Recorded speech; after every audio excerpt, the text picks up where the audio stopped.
We're now going to move on to recruitment update from Andy.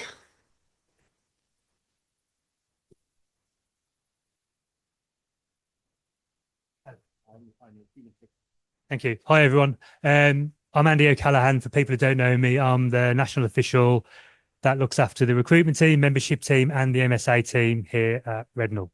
So I know quite a few faces in the room today. Um, just start with a bit of an apology. Some of the information in the session, there's a handful of people in the room that I've done various talks at various forums recently. Alistair, I can see, is here, and a few other people that have seen some of this information before. So hopefully repetition isn't a completely bad thing for some people. So um, some of the information here is fairly obvious, but I think what I'm going to do is talk about both how we naturally recruit in the union, because there are some misconceptions about how we've grown as a union or not grown over the years.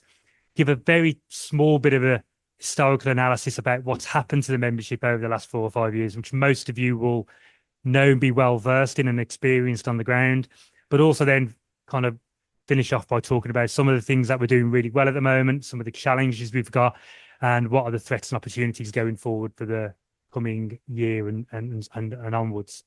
So, fairly obvious point to make. We have traditionally grown our union in two ways. We've recruited teachers in the school environment, in the workplace environment. You all know that.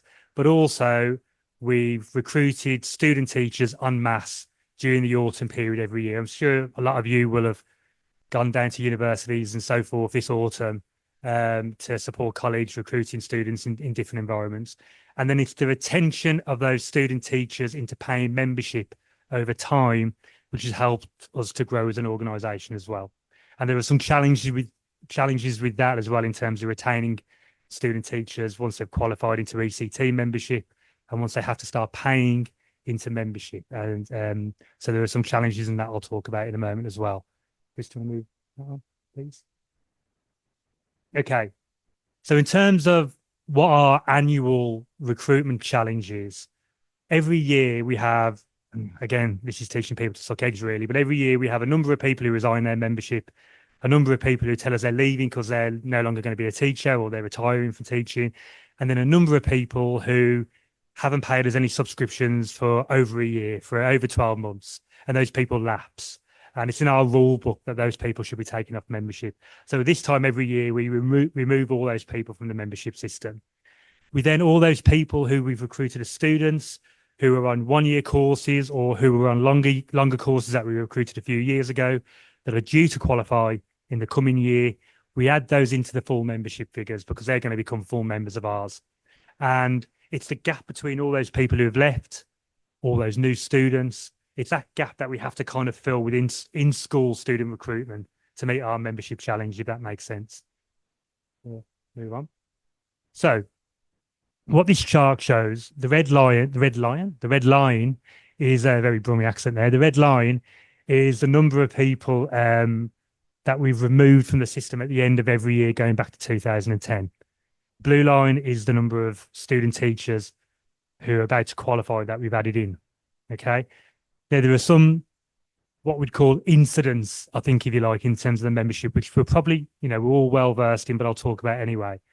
So if you look at the red line, for example, it's kind of up and down. It fluctuates, but it isn't that dramatic until we get to 2021, 22, 23. And we kind of doesn't take a genius to work out what happened there. That big spike happened around the 2023 ballot. We all know that. We all talked about it endlessly. We're probably all sick to death of talking about it. Hopefully, I'm sick to death of talking about it anyway. But we had a massive spike in leavers around the 2023 ballot. Before that, it was kind of fluctuating, although there was a dip around 2020 where we had less leavers around COVID because people were staying put in their membership because they were worried about what was happening in schools around COVID. The blue line, similarly, we've had peaks in student recruitment. It's kind of fluctuated, but stayed around the 20,000 level. We recruited 20,000 students every year. And then there was a dive around 2020. And that dive was around COVID. We couldn't get into universities. We couldn't physically get into buildings to recruit people. So we've kind of had a double whammy over the last 3 or 4 years, whereby 2020, 21, even 22, we were struggling to get into physical buildings to recruit student teachers. So our student recruitment went from something like 18 to 20,000 every autumn to around 6,000 for a couple of years. That has a knock-on effect, obviously, because then we only have 6,000 people to try and retain into paying membership 2 or 3 years down the line. On top of that, we had a really big spike in leavers around 2023, from January to about April, May 2023, and that was largely around the ballot, and we didn't get over the line with the ballot. So those two factors have combined to give us a really big hit in membership over the last 3 or 4 years. Do you want to move on, Chris?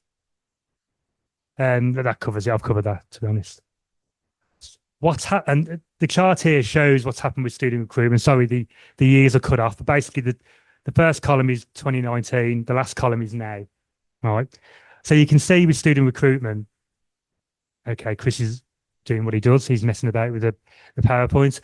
You can see with student recruitment that in 2019-20, we recruited loads of people. We recruited around 60% of what the DfE were telling us was a student intake. Now, there's an important caveat here. The DfE figures are always inflated because they never include people who drop out of their teacher training partway through the course, right? So those figures are always inflated. So the reality is we recruited more than 60% of that intake. But you can see the massive drop in 2021 and 21-22, we started to recover. And the last couple of years, we've started to recover. So the last 2 years, and this year included, this year to date so far, we've recruited around 15,000 students, same as last year. So we haven't quite got back to the 18,000, 19,000 level of pre-pandemic, but we're on the way. We're starting to make a massive recovery, which is really, really positive. We have to retain those people into paying membership, but that's really, really positive. We're going to move on. Now, percentage of people, and we'll come to this in a moment, the percentage of students we're recruiting, according to the intake, is around 40% in England this year compared to 60% before the pandemic. Now, again, we'll have a bigger intake in that because of the DfE inflation, but nevertheless, it's less than it was 4 or 5 years ago. Now, one of the issues is, on top of what we experienced during the pandemic, over the last 10 years, as you'll all know, there's been a massive move to in-school teacher training, to workplace teacher training, whereby our model of recruitment is still built around, our model of recruiting students is still built around turning up at universities, turning up at buildings, recruiting hundreds of teachers at a time on a given day. You know, turning up at wherever, I don't know, Liverpool, John Moores, recruiting 200 students in a day. Et cetera, all around the country.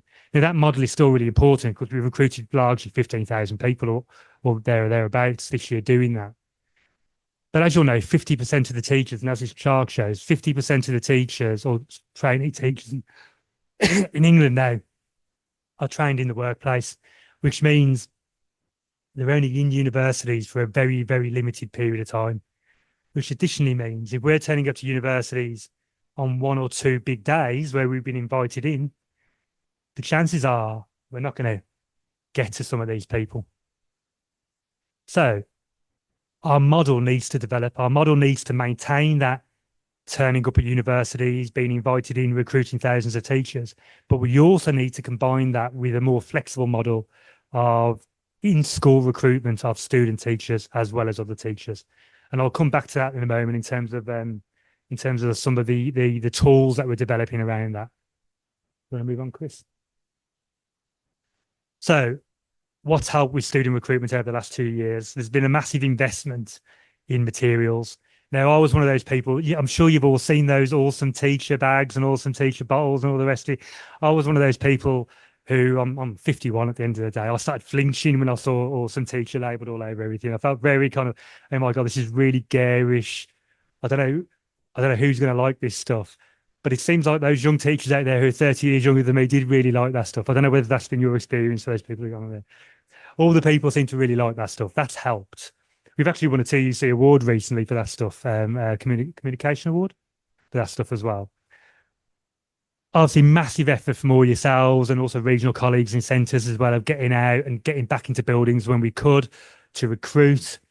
We've also, in terms of that in-school recruitment, for the last 2 years, we've been providing intelligence from the national recruitment team to our regional centres. So hopefully that's getting cascaded out to you. We've done a mapping exercise of all the skip programs in every region, every school within those skip programs, and whether we've got members in those skip programs and whether in those schools who are running skip programs and whether we've got reps there as well.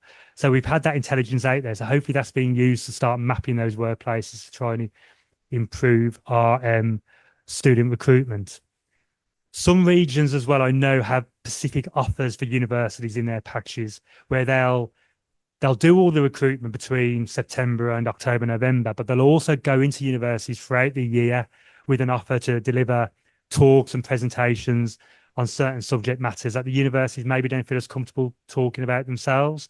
I know some colleagues in certain regions go in and talk about what the qualifying students can expect to happen during their ECT induction period, for example. Sometimes universities don't feel that comfortable talking about that, so they ask for our expertise in that. We also do a lot nationally in terms of we call, telephone, or make attempts to call every qualifying student teacher in the Easter period and also the June period, and we tend to get through to about 30% of those qualifying students, but they're only the people we've got information for. If we haven't recruited them in the first place, then we're not going to be able to call them. I'm going to move on, Chris. Okay, so that's student recruitment. And as I said, the pandemic had a massive effect on our figures, our recruitment figures over the last 2 or 3 years due to our inability to recruit students and retain them. Okay, but we're recovering from that slowly but surely. One of the other issues we've got since the ballot period of 2023, when we had that spike in leavers, is if we're not recruiting enough people in school, we're not recruiting enough established teachers in school. So if you look at the blue line, that's the number of people we've recruited in school, established teachers since 2015. It's reasonably consistent from 2015 through to 2023. It's reasonably consistent. It fluctuates, but there's no great spikes. The last 2 years, that you can see yourself, that line's going down. So we've gone from averaging around 15,000, sometimes nearing 20,000, but averaging about 15, 16,000 in school recruits every year, to the last 2 years being nearer 10,000 people. Okay.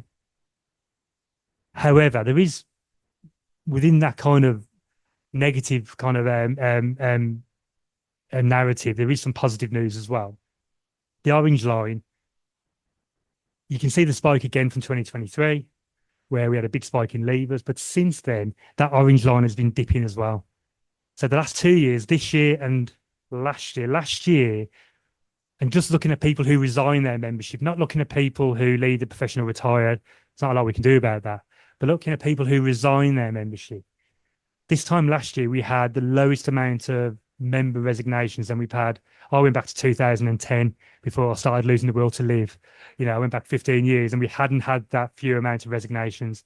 This year, we've got even less resignations than that. Okay.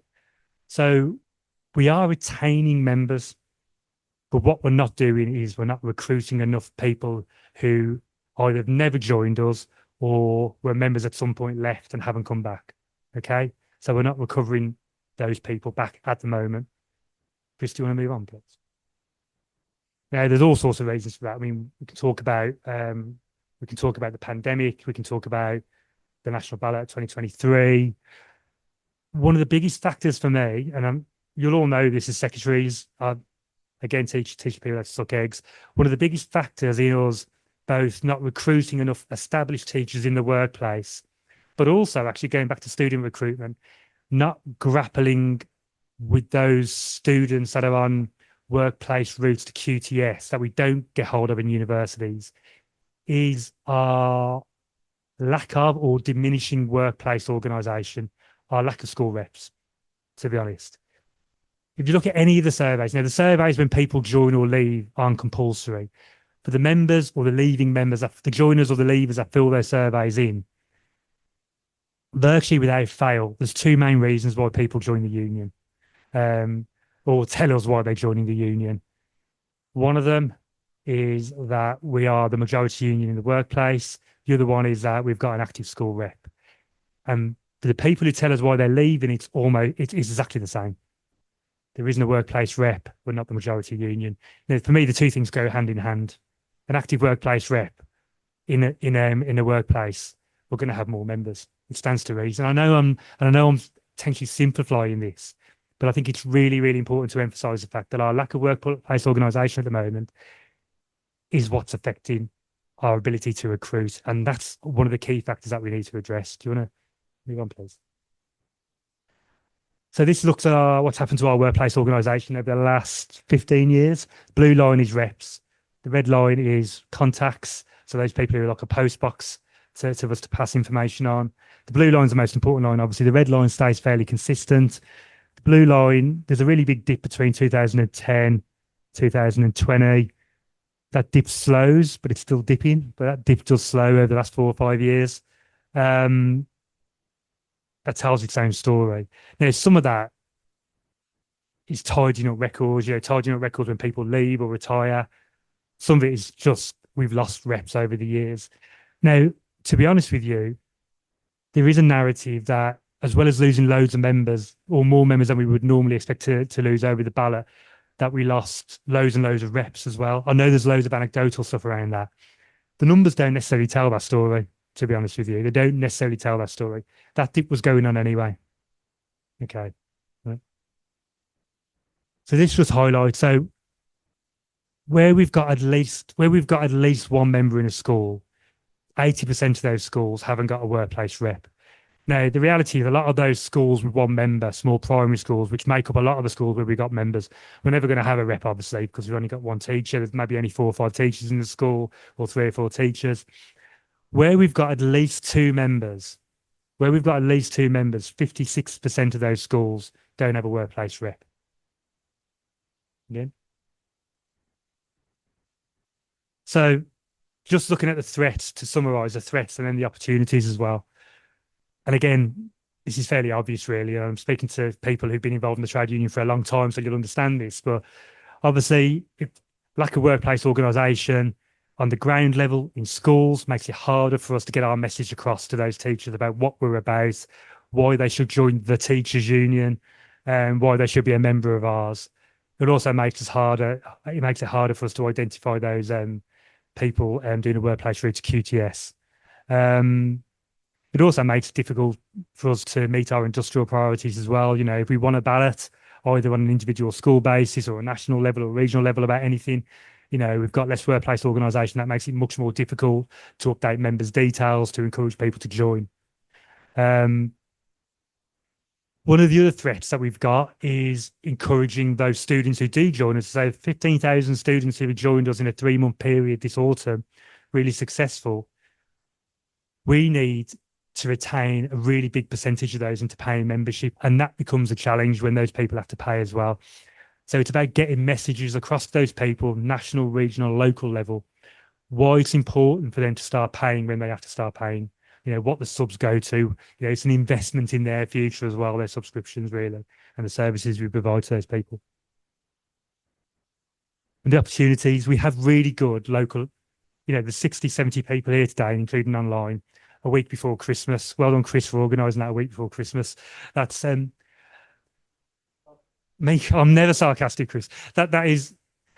We've got really good local organisation in many areas of the country. We've got really weak organisation in some parts of the country as well, but we've got really good people like yourselves out there. So there's real opportunities there if we get our strategy right to get the message across and build up our workplace organisation.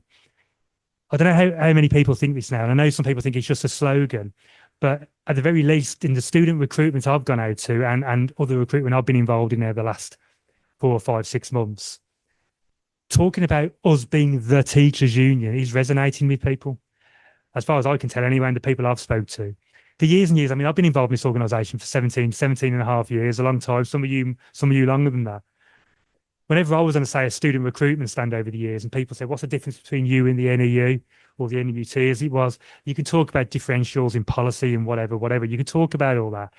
Actually become quite complex for those student teachers, particularly to get their head around it. Say, no, we're the teachers union, we represent teachers. we believe support staff are important, but all our resources go into representing teachers. They nod and they understand and they agree with that. They can see what they can see that. I think it's really, really important that we have that message and we keep having that message about why we're different. They need to see why we're different. We've shown that we can recruit students, that we can make the recovery from the pandemic. We haven't quite got back to the levels we were at, but we're getting there. And as I said, over the last 2 years, there's less people resigning their membership with us. We are retaining members. We're just not building on that in terms of recruitment. Chris, I think that's probably... So what can we do, really? I think all of us at every level of the union, we need to focus on building our workplace activist base. I mean, obviously, people are having opinions on what our strategy should be, but if we build our activist base at a local level, I know that's easier said than done, but if we start to concentrate on that as a priority, we will grow our membership. I'm pretty convinced about that. And for me, it's building, I mean, I'm not sure what everyone here thinks or what they do, but building closer links between local associations and workplace activists as well. And I think it's getting the point across that everyone's really, really busy with their jobs. And for those people who undertake union roles as well on a voluntary basis, they're really, really busy with that as well on top. And it's a strain. We all know that. But it's getting every workplace activist, or whatever they do, whether they're a rep or whether they're doing another role in a local association, to have an understanding that encouraging established teachers and student teachers in the workplace to join us is part of their role as well. It's really, really important that it's not down to just 1 or 2 people.